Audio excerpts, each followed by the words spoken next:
Assalamualaikum warahmatullahi wabarakatuh. Kami dari kelompok 7 yang beranggotakan saya Muhammad Tariq Azhari, ada Arianto, dan juga Arya Dieva.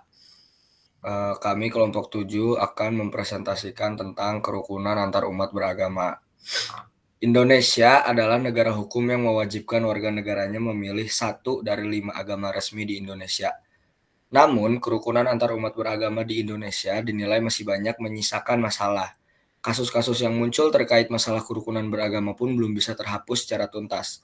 Kasus Ambon, Kupang, Poso, atau forum-forum Islam ekstremis dan lainnya menyisakan masalah, ibarat api dalam sekam yang sewaktu-waktu siap membara dan memanaskan suasana di sekelilingnya.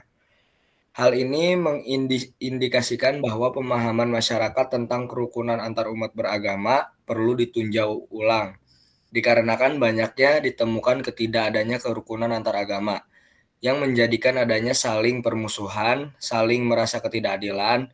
Maka dari situlah pentingnya kerukunan umat beragama, agar masyarakat yang mengalami dan tidak mengalami efek negatif dari ketidakkerukunan agama, bahwa kerukunan agama itu sangatlah penting. Islam agama rahmat bagi seluruh alam. Kata Islam berarti damai, selamat, sejahtera, penyerahan diri, taat, dan patuh. Pengertian tersebut menunjukkan bahwa Islam adalah agama yang mengandung ajaran untuk menciptakan kedamaian, keselamatan, dan kesejahteraan hidup umat manusia pada khususnya dan seluruh alam pada umumnya. Agama Islam adalah agama yang Allah turunkan sejak manusia pertama, Nabi pertama yaitu Adam alaihissalam. Agama itu kemudian Allah turunkan secara berkesinambungan kepada para nabi dan rasul-rasul berikutnya. Tujuan: untuk mengetahui apa yang dimaksud dengan kerukunan antar umat beragama. Untuk mengetahui apa yang dimaksud dengan kerukunan antar umat beragama dalam kehidupan bermasyarakat. Untuk mengetahui apa saja jenis-jenis kerukunan antar umat beragama. Untuk mengetahui apa manfaat kerukunan antar umat beragama. Untuk mengetahui apa saja kendala-kendala dalam mewujudkan kerukunan antar umat beragama. Untuk mengetahui apa solusi dari kendala-kendala dalam mewujudkan kerukunan antar umat beragama. Untuk mengetahui bagaimana cara menjaga kerukunan antar umat beragama. Agama Islam merupakan rahmat Allah. Islam adalah agama yang rahmatan lil alamin. Pernyataan ini sangat sering dikemukakan sebagai pemahaman bahwa Islam adalah agama yang rahmah, kasih sayang terhadap sesama manusia dan alam semesta, serta kontra terhadap kekerasan dan agresivitas terhadap sesama manusia dan alam semesta. Pemahaman ini diambil dari sumber utama ajaran Islam, yaitu Al-Quran, pada surat Al-Anbiya ayat 107. Dan kami tidak mengutus kamu, Muhammad, melainkan untuk menjadi rahmat bagi semesta alam. Hal ini menunjukkan bahwa agama Islam adalah agama semua makhluk Allah Subhanahu wa Ta'ala, tidak terbatas geografi, suku, bangsa, dan ras. Bahkan agama ini juga diserukan untuk para jin. Wujud dari pemahaman ini adalah pemeluk agama Islam yang soleh adalah pribadi yang rahmatan lil alamin, dengan teladan utama Nabi Muhammad SAW.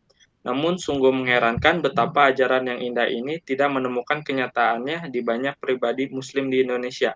Kalau dilihat dari perkembangan sosial masyarakat Indonesia, bahkan juga di daerah asalnya di Jazirah Arab, di Indonesia selama 1 dekade terakhir, kericuhan antar sesama Muslim semakin menjadi. Bahkan bentrokan fisik yang menimbulkan korban juga terjadi, seperti bentrok antara anggota Front Pembela Islam dengan warga Sukarjo di Kabupaten Kendal pada 17 Juli 2013. Ketika itu terjadi, 1 orang tewas. Yang kedua, konflik Syiah di Sampang pada bulan Agustus 2012 yang menyebabkan korban 1 tewas, 4 orang kritis, dan puluhan rumah terbakar. Yang ketiga, bentrok antar warga Kecamatan Blora dengan anggota Majelis Tafsir Al-Quran pada 13 Juli 2012. Yang keempat, kasus penyerangan jemaat Ahmadiyah di Cikeusik, Banten pada 6 Februari 2011 yang menyebabkan terjadinya perusakan, penganiayaan, dan pembunuhan. Lalu yang kelima ada kasus Tanjung Priok pada April 2010 terjadi antara massa berbendera agama dengan pemerintah. Ada 3 Satpol PP tewas, 69 luka, dan 36 mobil rusak. Yang keenam, ada kericuhan warga Muhammadiyah dan Nahdlatul Ulama di Desa Kaligung, Rogo Jampi, Banyuwangi pada Oktober 2007.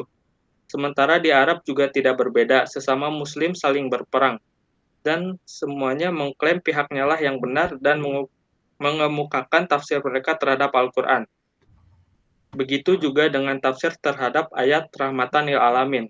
Setiap pihak yang bertikai memposisikan pihak mereka sebagai pihak yang rahmatan lil alamin. Mereka berkata bahwa pihak mereka yang berpedomankan Al-Quran dan hadis. Pihak mereka memperjuangkan keadilan, menghapus kezaliman dan kebodohan, dan banyak lagi argumentasi mereka untuk membenarkan pihak mereka. Saat mereka diingatkan sebuah hadis yang terkenal, Nabi Muhammad SAW bersabda, "Tidak beriman seorang kamu sehingga kamu mencintai saudaramu sebagaimana mencintai dirimu sendiri." Mereka menjawab bahwa mereka bertikai adalah untuk mencintai mereka agar tidak sesat dan tidak musyrik.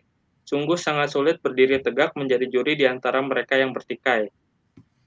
Oleh karenanya, sungguh benar pada pendiri negara Indonesia menjadikan Bhinneka Tunggal Ika sebagai semboyan kehidupan berbangsa dan bernegara. Semboyan ini adalah sebuah wujud untuk menghargai keanekaragaman, menghargai orang lain karena sesungguhnya kebenaran mutlak adalah Allah Subhanahu wa Ta'ala. Sementara manusia hanya mempunyai tafsir kebenaran, bukan kebenaran itu sendiri.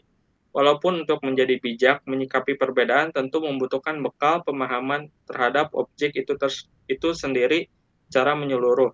Terkait dengan bekal menyeluruh inilah, penelitian ini amatlah penting untuk dilakukan sebagai bekal pemahaman terhadap beragam pendapat mengenai rahmatan lil alamin.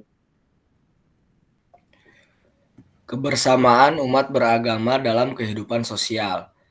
Tantangan yang akan dihadapi masyarakat selama ke depan akan lebih berat. Oleh karena itu, seluruh masyarakat harus bisa memperkuat semangat toleransi, kebersamaan, dan kegotong royongan. Demikian salah satu poin sambutan yang disampaikan Bupati Sleman Dr. Andes Sri Purnomo MSI dalam safari Tarawih Pemkab Sleman di Masjid Al-Hikmah pada hari Jumat, tanggal 3 September 2010. Lebih lanjut, Bupati mengatakan masyarakat Kalasan yang bercirikan masyarakat heterogen dengan keberagaman agama, suku, dan mata pencaharian harus bisa diwujudkan kerukunan dan kebersamaan di antara warga dan masyarakatnya.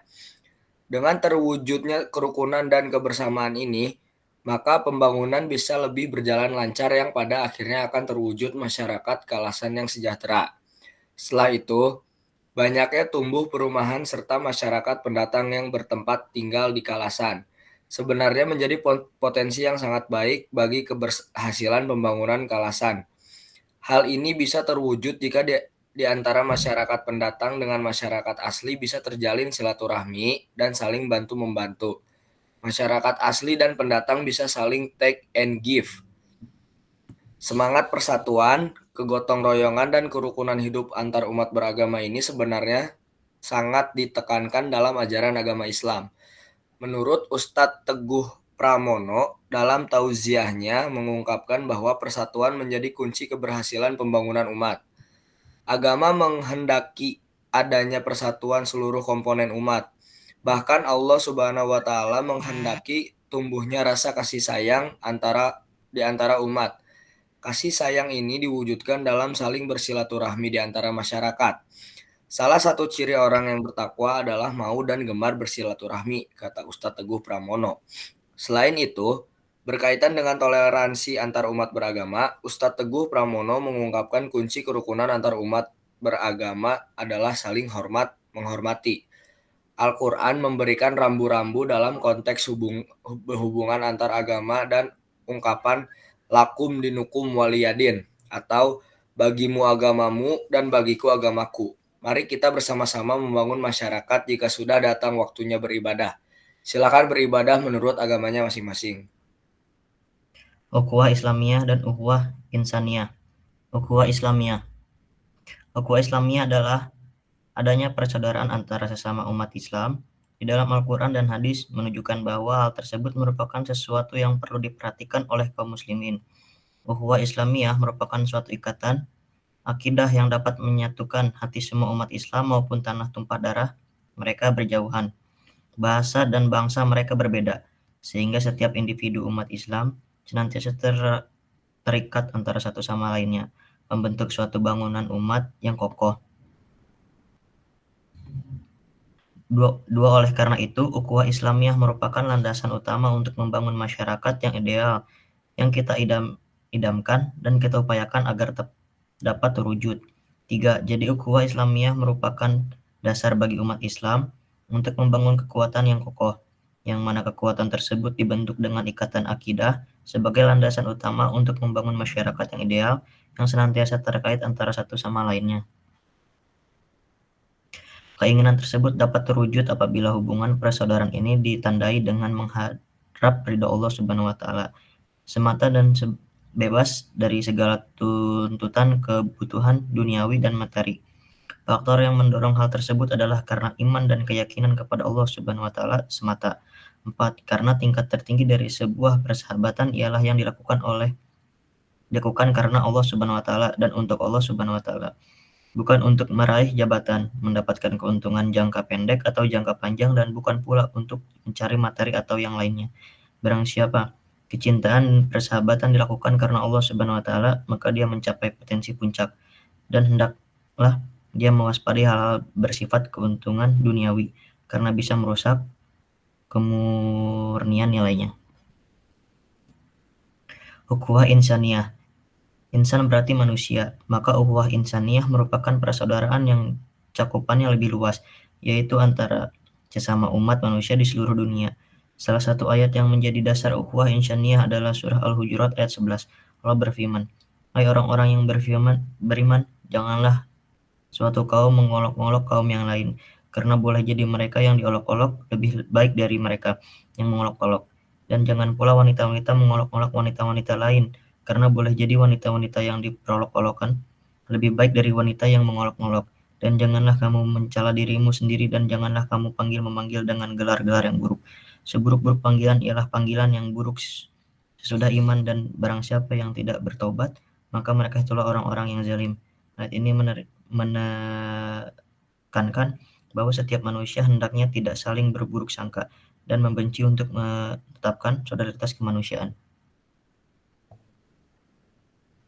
Sekian dari kelompok 7. Terima kasih atas perhatiannya. Wassalamualaikum warahmatullahi wabarakatuh.